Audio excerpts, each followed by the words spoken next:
E o governo federal publicou ontem à noite uma edição extra do Diário Oficial da União, as 3 medidas provisórias para atender aos novos pedidos dos caminhoneiros. O presidente Michel Temer cedeu e reduziu em 46 centavos o valor do diesel, com corte em tributos como a CID, o PIS, COFINS também. E o pacote de medidas também contemplou os 3 MPS. As primeiras delas determinam que 30% dos fretes da Companhia Nacional de Abastecimento sejam feitos por caminhoneiros autônomos, que serão contratados por meio de cooperativas, entidades sindicais ou associação. E agora a gente vai conversar aqui no estúdio do nosso Santa Catarina no Ar com a Janine Alves. Bom dia, Janine. Bom dia. E a avaliação que a gente pode fazer desse momento, Janine, um questionamento que nós temos ouvido muito dos nossos telespectadores, a questão dos nossos países vizinhos que pagam menos pelo combustível, que também vem da Petrobras. Por que essa diferença no preço, Janine? Essa diferença é basicamente porque não se exportam tributos. É exatamente essa diferença que demonstra o peso que o brasileiro paga atualmente em impostos.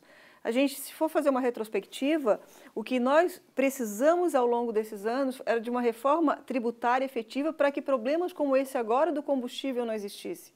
Porque não é a base de preço, mas é a Petrobras cobrar, o governo federal cobrar mais de 40%, né, somando todos os tributos, em cima do diesel. Isso tem um peso e onera a sociedade como um todo. Por outro lado, dessa vez o governo demorou muito para tomar uma atitude.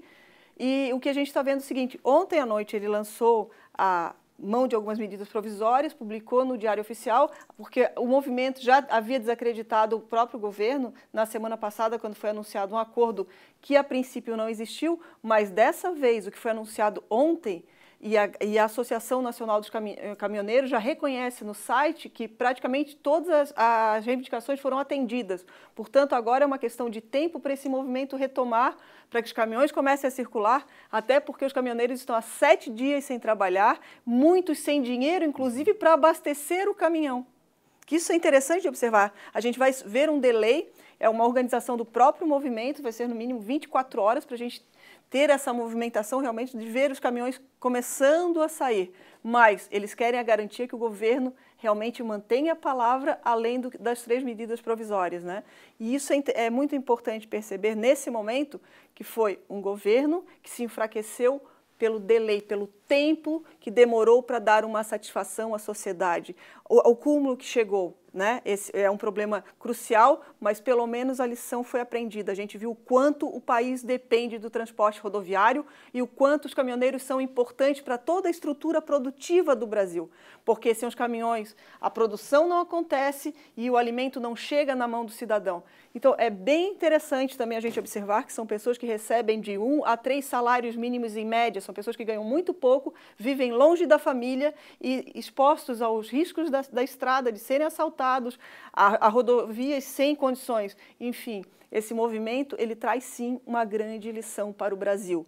Nós somos dependentes dos caminhoneiros e, portanto, devemos valorizar os caminhoneiros. E o governo tem que aprender que ele trabalha para a população e não ao contrário. Esse nariz empinado de não querer ouvir as reivindicações, de não querer atuar para resolver os problemas que emperram a economia.